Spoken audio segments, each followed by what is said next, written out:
You're listening to the Roofr Report, the ultimate podcast for roofing professionals, business owners, and entrepreneurs. Get insider access and hear about the highs, lows, and tales of triumphs from thriving business owners. Brought to you by Roofr, hosted by Pete McKendrick.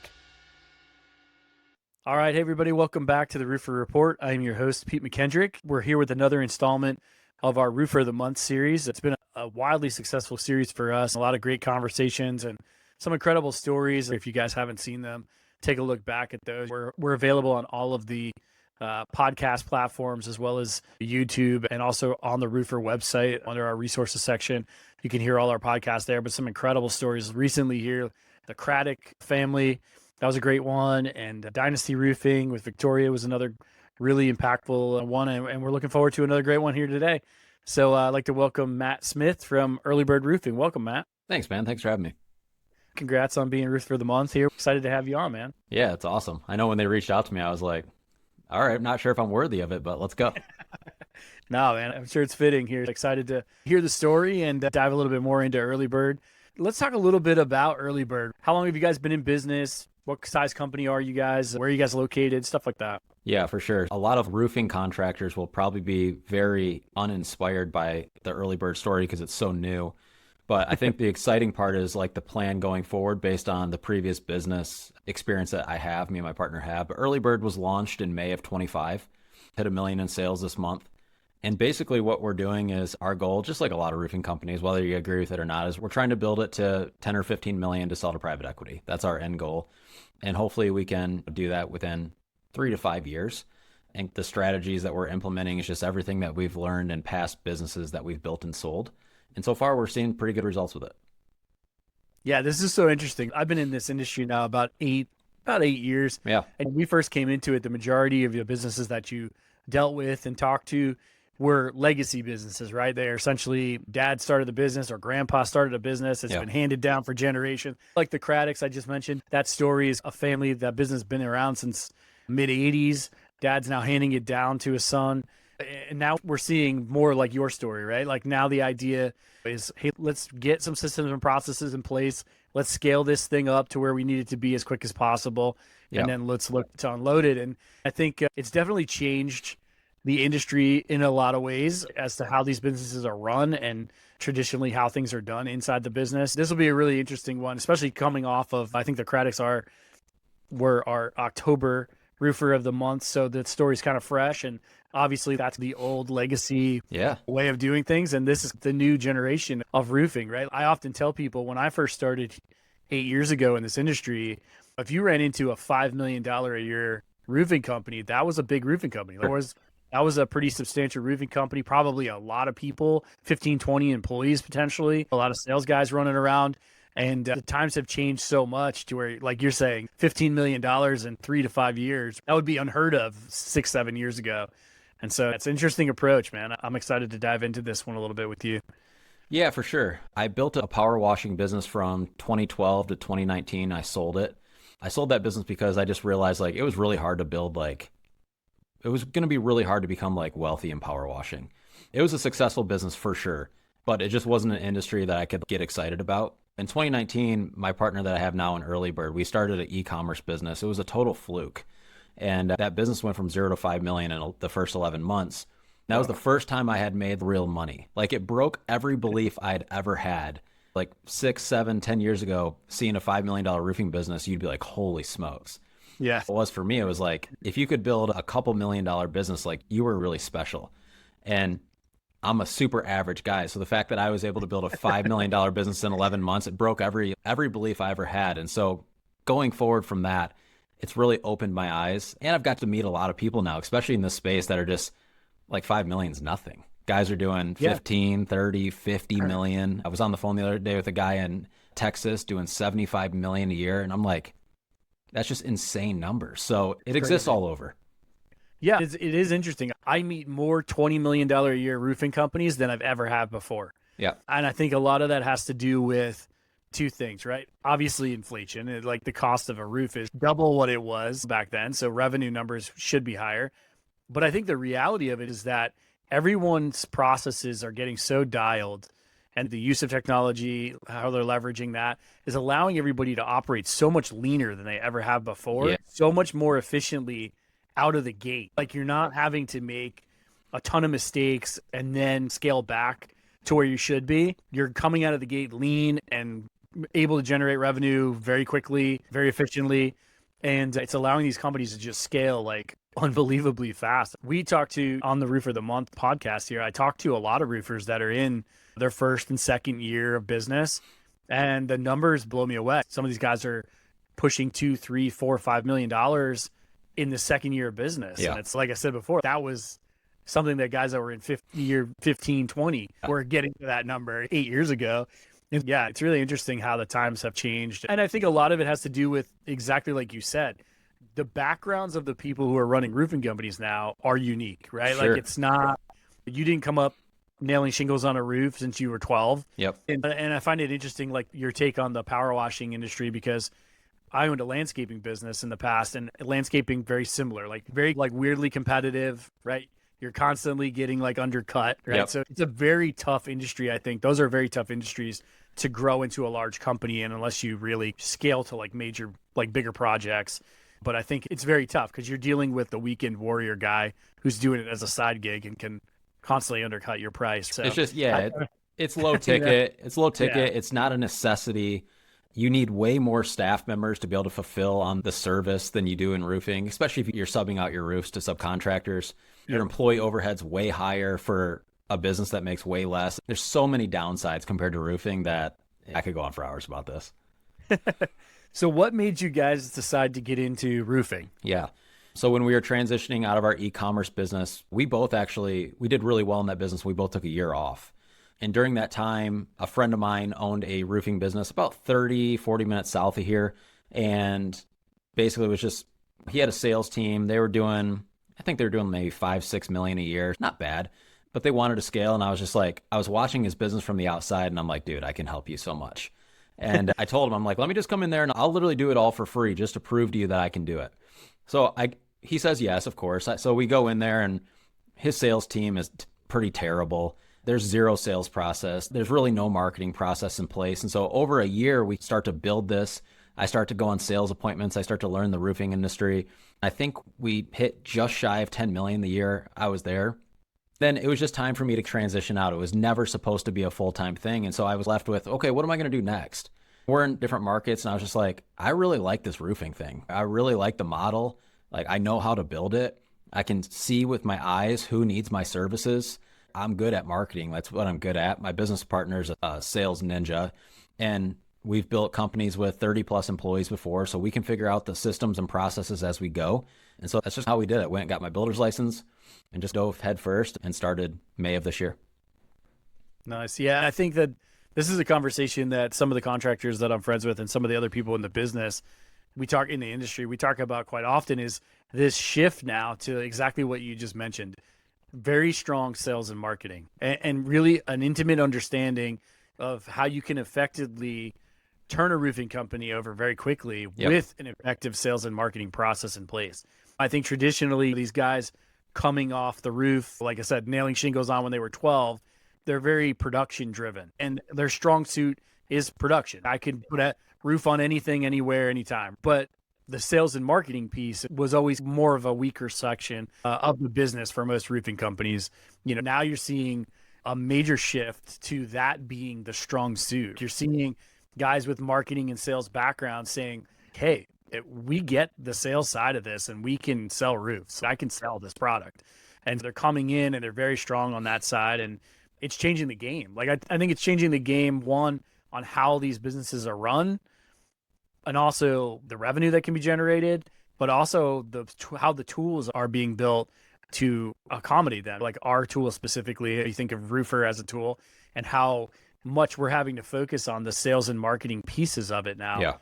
That's what you guys need, right? Because that's where you guys are really generating all the business. Yeah, it's interesting. Good. I know it's like a war for the guys that are just like die-hard installers. That's what they know. I get so many comments on my thing. Have you ever even installed a shingle before? And it's just, you guys are totally missing the mark here. Are we bragging about that we know how to hit a nail with a hammer, or are we trying to build a real business and change people's lives, not just you as an owner, but the people on your team and servicing your customers at a high level. So like I always talk about 3 things that you got to be great at. You got to understand how to get leads, right? So that's your marketing component. So you got to be really good at that. I always tell guys like leads are the biggest one, especially right now. Everyone's complaining the retail market's down. I just think it's gotten a little bit harder, and the guys that don't know how to get leads and don't know how to market are really feeling it. The guys that know how to market right now, they're crushing. They're really busy. So you got to know how to market. You got to focus on 2 or 3 core lead sources and become obsessed with understanding them. How do they convert? What are the things you do? The second thing is your sales process, right? Which we have really honed in. You got to have a sales process when you're at the house, especially if you're selling retail. It's like a lot of these guys, they go there, they do half-ass inspection. They may or may not even sit down at the kitchen table. A lot of these guys are like, oh, I'll email you the quote. And they leave the customer, and the customer most likely has never had a roof installed. Having a really good sales process. And then the third part is fulfilling on the promises that you make to your customer. We sit at the table with the customer and we tell them all these things we're going to do. We got to make sure we actually do them. If you can just put those 3 components, lead flow, sales, and then fulfilling on the actual service, I just think it's unreasonable to believe you wouldn't build a large business if you can do those 3 things well. Yeah, I think there's some interesting things in here that you mentioned, right? Obviously, everyone, if you ask any contractor, what's your biggest issue right now, it's leads, right? Like, what do you think is the contributing factor to that? Some of it is in people not knowing how to market. Is it because the homeowner is more educated now? It's making it more difficult because it's so much easier for the homeowner to do their own research? I think they're not relying as much. They're not picking up the phone and calling a contractor as quickly as they would have before. Yeah, I think it's a few things. One, I think buying behavior is changing. I think we're going to see a big shift in buying behavior with AI. So I think that's changing. And the truth is you used to be able to just flip on Google ads and your phone would ring. And Google's not working like it used to anymore. I don't know the science behind it. I just live by the motto that I am not romantic with any marketing source. So if a marketing source is yelling at me that, hey, I'm not working as good as I used to, I will just go put my dollars somewhere where it will work better. So I think a lot of the roofing guys probably were just running a lot of Google ads and they were getting a bunch of leads from it. That's drying up and they don't know what to do. And because they never took the time to learn any other lead sources, they probably hire a marketing company to run their ads. They are lost and they're really slow. And so that's just like the cold truth of it. It's like the guys that I know that are doing well, they're obsessed with marketing. It's all they think about. It's all they're learning about. They're testing like crazy in their business. They're not scared to try things. And if it loses, they're okay with it. A lot of the guys I talk to, they're scared to spend a buck, right? The market's down. I'm going to pull back on my money. So you should be doing the opposite right now. You should be spending money because now's a perfect time to grab some market share while everybody's afraid. I just think it's a skill deficiency. Yeah, I agree. I think you find one of 2 extremes right now in the market, right? You find contractors afraid to spend a buck and do almost zero marketing and are just relying on the referral and praying that that person's going to tell their friends. And then you have the other side of it where I think guys spread their marketing too thin across a ton of different aspects of marketing. Like they're trying too many things almost. And they're not, like you said, and they're not paying attention to what's working and what's not and potentially pulling the funds their way and reallocating it somewhere that's more effective. And so I really like what you said about, hey, find 2 or 3 and just obsess over them. Like figure out why they're working, how well they're working, put your money there. And I think that's a mistake that we commonly see, I think, is that we track lead sources inside of Roofr. You'll see some of these guys with 20 different lead sources. But really out of those, how many are actually working for you? What's actually generating the majority of your revenue? I like that. This is a pretty unsexy answer, but one of the best lead sources for us right now is direct mail. I have a very a heavy direct mail background. It's how I built my entire power washing business. I've helped hundreds of home service guys get direct mail over the years, and it just still works. For us, if you go to our Roofr account, we track every single job, how they heard about us. We pull reports at the end of every month. We have a separate software where we keep track of all of our numbers, and we just say, what was our return on each lead source this past month? And if it makes sense, then we scale it up. So it's like our first month, we sent 5,000 postcards. Second month, 10,000. Third month, 20,000. Next month, 30,000, because the return is there. And so you just put fuel on the fire and slowly scale it up over time, and you track it. Like a lot of guys don't track anything.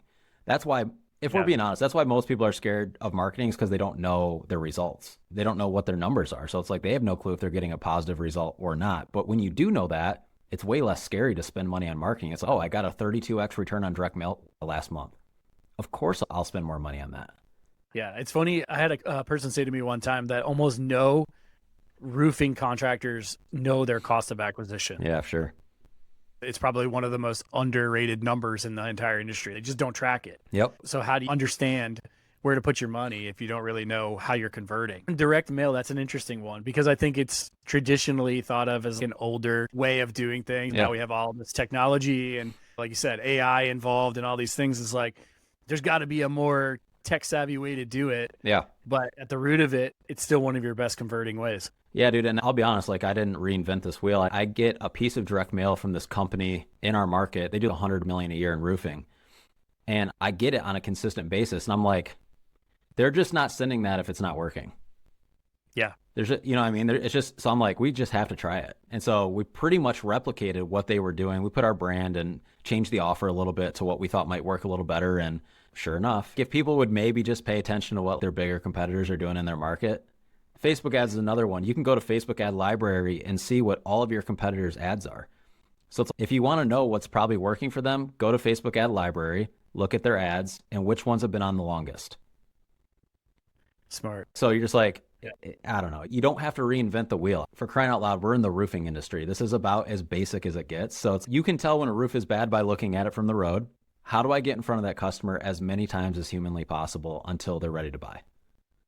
Yeah, I was on a podcast one time where a guy said, look, at the root of this, we're all roofers. We're all essentially doing the same thing.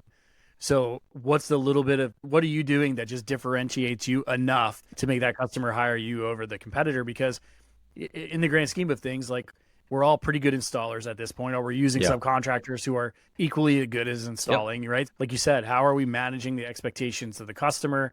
How are we getting to them in an efficient way? What are we doing to just stand out a little bit? And it's more service-based than anything, right? Like it's more about how responsive are you? How are you getting to them? Is it through direct mail? Like what's working? So it is interesting. I like that you talked about the delivering on what we promised, right? Yeah. Because I literally got up, I just did a presentation at RCAT down in Texas just about a month ago. And it literally was my presentation. Yeah. It's okay. If you just focus on sales, you can generate a ton of sales, but then what happens downstream? And that's ultimately like for a lot of roofers, the referral is still the number one 100% converting lead source. And it's also the cheapest, right? Like it's also the cheapest way to get leads is to get people to refer you, right? If we're not managing that customer experience downstream of that sales process, we're sacrificing all of that, right? We're potentially setting ourselves up to where we're not going to get referrals. The customer experience is not what we needed it to be. A friend of ours here at Roofr, Ben Tiger, who runs Roof Tiger, he said the same thing. He's like, hey, one of the things we realized very early on, even though we were a successful business, is that there was a expectation that was not being met. Essentially, the customer felt like at the end of the job, we weren't delivering what we sold them all the time. And he said they would still say, hey, you guys did a great job. This maybe wasn't exactly what we thought it was going to be. He went through it and did some things to try to do a better job of managing that customer expectation through the job. What are you guys doing to make sure that you guys are managing that expectation and that you're delivering on what you sold? Yeah, two things here. I'll jump into that. But the one thing that has to be understood is like when you go and read reviews on roofing companies, what part of the process are most customers talking about? They're talking about what happened on install day. Right. So it's like you can have the greatest sales guy out there and whatever, but if install is a mess, then like the experience is done. So arguably install day is the most important part. So like for us, and this is why I like Roofr so much, it just makes it so easy. The work orders with our subs, single detail that needs to be in there is just so clean and simple that it would be impossible for them to miss it. Whether it's protecting certain plants or air conditioners, or the customer has a certain request, or they want the satellite dish reinstalled, we can just literally line item for our subs so it never gets missed. For us, it's, dude, I don't know how people do it without a CRM. That blows my mind. But the work order portion for our subcontractors is literally how we keep track of every little detail on install day. And then when the project manager is going to manage the project, they have that same work order. They can see everything. So as long as the sales guy documents everything the customer asked for, there's really no excuse to miss anything. Yeah, it's interesting. Like I had a guy actually stand up at RCAT and say, I need to tell a story really quick. And he said, I used to not use work orders in my CRM. And I used to just text, my sales guy used to text my subcontractors and just say, hey, I need you here on this day. Yeah. And he said, and then one day he put in an address and was off by a number, and they roofed a house 20 houses down from the house they were supposed to roof. And he said it was because of a typo. And he said, and then after that, he goes, that was it. That was the deciding factor that made us start to use work orders. And make sure that all the information just automatically pulled over. We didn't have to worry about someone manually entering something incorrectly. We were able to better track the details and all that stuff. Sure. We roofed the wrong house. And the guys had the house, half the roof ripped off before we realized they were on the wrong property. So it's obviously not a good day for us. Yeah, that's an expensive lesson. It's not only just like work orders, but how do people keep track of their calendar? Like, how are they scheduling sales appointments and installs and material drops? And a lot of these guys are like, when should I get a CRM? It's like the day you start your business. They think they should be in business for 2 or 3 years until they can justify paying whatever the monthly amount is. But it's like, you are offering your customers such a higher level of service with all the automations, all the scheduling, nothing gets missed. It's just a no-brainer, in my opinion. I mean, you can speak to this, I'm sure, but like from day one, you know how hard it is to implement something in a business that's 2 or 3 years old. Yeah, and this is an interesting topic because 8 years ago, when I first came into this, I think the answer was different, right? I think you had a lot of established businesses that were implementing CRM for the first time. CRM was a new concept. The idea was like, hey, I'm a small business. I don't really need it. And it was very much thought of as a bells and whistles type of thing. Like, it's not necessary to run my business, but it would definitely be beneficial to have, but it's expensive. So when I get to that point, I'll use it. But like you said, I think times have changed where nowadays, in order to be competitive and to be efficient out of the gate, you'd be crazy not to use a CRM. You'd be crazy not to have it from day one, right? Yeah. If you just think about, you call our company, the phone actually gets answered. There's number one. They get scheduled for an appointment within 24 or 48 hours. That's number two. They're going to get automated reminders about their appointment, what to expect. That's number three. And then we pull up, we're in a wrap truck, we're fully uniformed. Like, before we even say hi to the customer, we've already beat the 90% of the competition because they missed the call. They called them back 30 minutes later. They put them in a Google Calendar. The customer gets no confirmation that the appointment's actually happening. They show up in an unmarked truck and jeans with holes in them and work boots and like a hoodie on. And you're just like, the bar is low, you guys. Yeah. I mean, like the bar is just low. So it's like, depending on the kind of business you're trying to build, I just think there's a lot of opportunities for guys that are willing to like, and I know it's uncomfortable. Like when you first start Roofr, it's like a little overwhelming if you've never done a CRM thing before. But if you just power through it for just a hot second, it will literally change your whole business. It makes your life so much easier.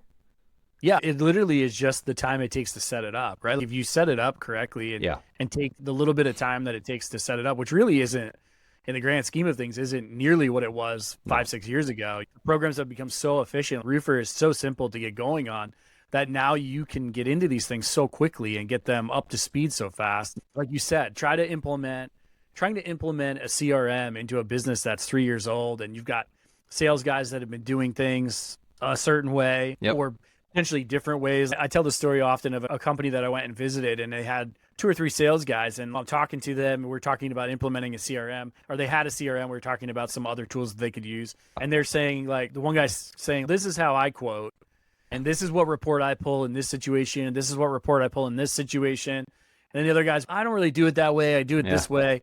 And I'm thinking, like, this is crazy. These guys are all over the map. I can't imagine being the production manager, and you're getting all of these completely different documentation of jobs, and you're trying to sift through them and figure out what the heck is going on.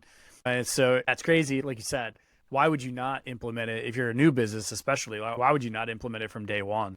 Yeah. One of our subs, he runs a Google Calendar, and dude, he's busy. He actually signed up for Roofr, and he hasn't done anything with it yet. He'll admit it. He's so unorganized. He'll ask me 6 times for an address, and I'm like, go look up the work order. I got on the other day. I'm like, honestly, dude, I'm to the point where I'm about to do it for you. I'll just set it up for you. It's so frustrating. But I just think it's just a no-brainer. Like, I don't know. It's almost at the same level of an argument of, do I need a website? Of course you need a website, dude. It's 2025. Of course you need a CRM, because the other companies out there are just going to be able to offer a better service than you. That's it. Yeah. I had a guy tell me one time, and this was 6-7 years ago, hey, there's going to come a day where you won't be able to be a dog walker without a CRM. we're almost to that point, right? Like you Yeah. can't run any kind of business really effectively unless you can manage it digitally on the back end. And obviously in this industry, with the volume that we do in roofing, I was a general contractor. It's not like being a general contractor where I'm going to do 4 jobs this year. You know what I Correct. mean? We're going to Yep. build 4 houses.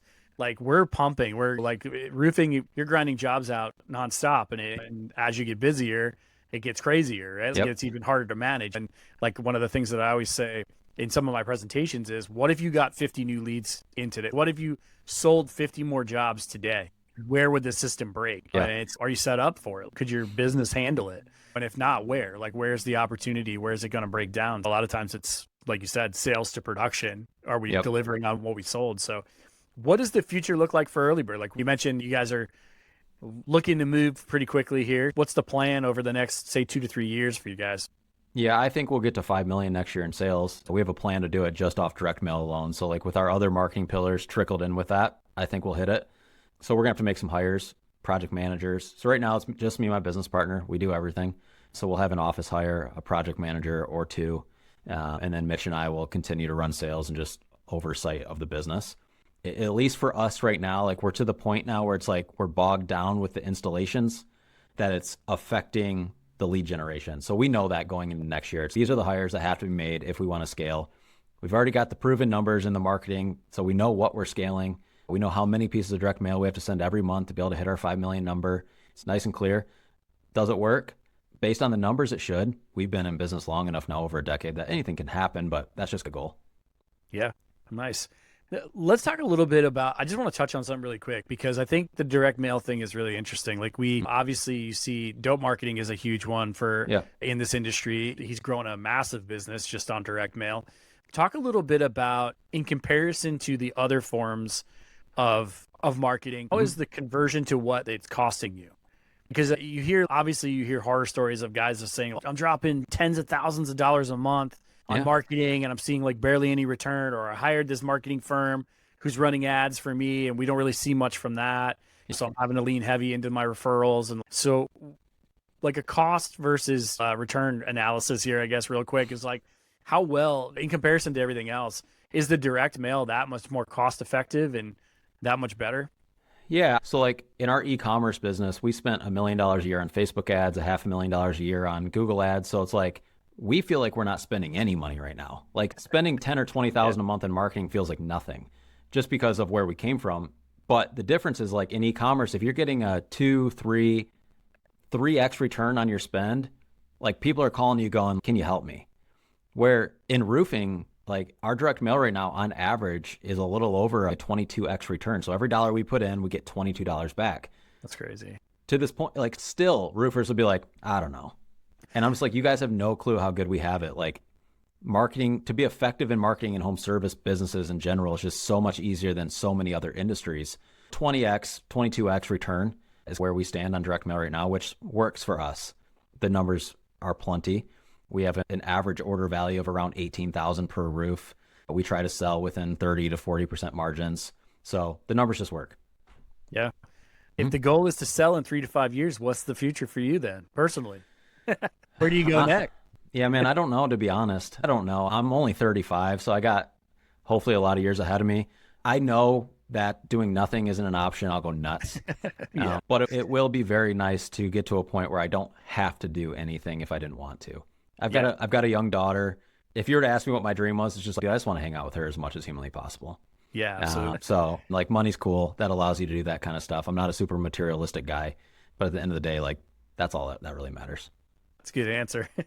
Yeah. Cool, man. Congratulations on being Roofer of the Month. I think this is a great story. I love to hear from these newer businesses because I think you guys have a very fresh take on an industry that's been very traditional. Things have been done the same way for so many years. And those guys were successful, right? All those guys that I met early on in this business, one of the reasons why it was so hard to sell CRMs to them in the beginning was because they were making money without it. But nowadays it just makes sense. And what I'm seeing is so many companies making money running so much leaner. Like the fact that you guys are where you're at, and you haven't even made your first hire yet. It's incredible. I've had that conversation a couple times here in the last year or two where we run into guys that are making upwards of $3 to $5 million with 2-3 people. Back in the day, that would have taken 15-20 employees probably to get to the same amount. 100%. What I've noticed in the roofing space is there's like the retail guys and then the insurance guys. And like, for some reason, they don't want both, or they don't, like, hardly anyone does both. And I just don't understand. I don't get it, man. It's like some guys are just like, oh, I'm diehard insurance. Other guys are, I'm diehard retail. It's like, why would we not be mixing both? The thing about insurance, which we're all aware of, is like insurance companies can pretty much do whatever they want. So at any point, things could change for insurance guys. And I think they're seeing it happen. Yeah. The guys are saying it's getting harder. Like, definitely, they need to be pivoting. And I think it's just really healthy to have a good mix of both lead sources coming in, build a good brand, have a good sales process, do really good with your marketing, build a retail side of your business, but also have the door knocking teams. And there's no reason companies should not be doing both. What these guys don't realize is they'll be worth so much more to private equity companies when they go to sell. Yeah, because you're diversified. You're not, of course, stuck. Yeah.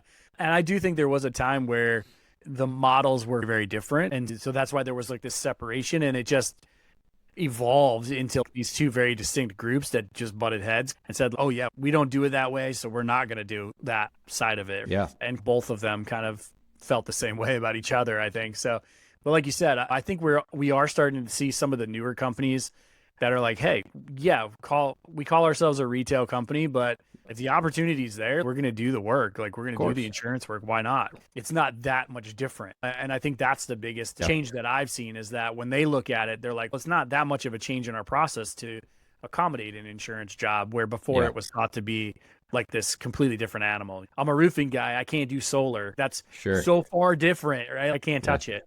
And we know a guy who does both. And I think that's changing a good bit too. Like you said, I think insurance is getting a little bit more difficult to hang your hat on that and just say that's all we do. The storm chasing days, I think, are starting to dwindle a bit. Yeah. Where I've got offices in 5 different states and I'm running all over the place. So that's just a different model that's successful nowadays. This is interesting insight. We're seeing a wholesale change all the way around the whole industry of just how companies are operating and how they're set up. That's interesting to hear the approach you guys are taking, because I think that it's definitely a fresh one. You guys are seeing them completely different, seeing the opportunity to make money and realizing it's there and taking a different approach. Hopefully things continue to grow for you guys and head down in the direction that you guys want to go with it. Right on, dude. Thanks for having me on, man. I appreciate it. Like I said, we're new to the industry, so for you guys to reach out, it was a big deal. I appreciate it. Yeah, no, man, this is great. Yeah, I love the company name too, man. That's cool. Thanks, man. Thank you. Yeah. Thank you, everybody, for joining us. Always some great nuggets in every one of these things. So thank you, Matt, again, for jumping on. Thanks, and we will see everybody next time on the Roofr Report. Thanks, everybody. Hey, everybody. Thank you for listening. Check us out next time on the Roofr Podcast. But until then, be sure to like us, subscribe to us, and check out all our other episodes on YouTube and Spotify.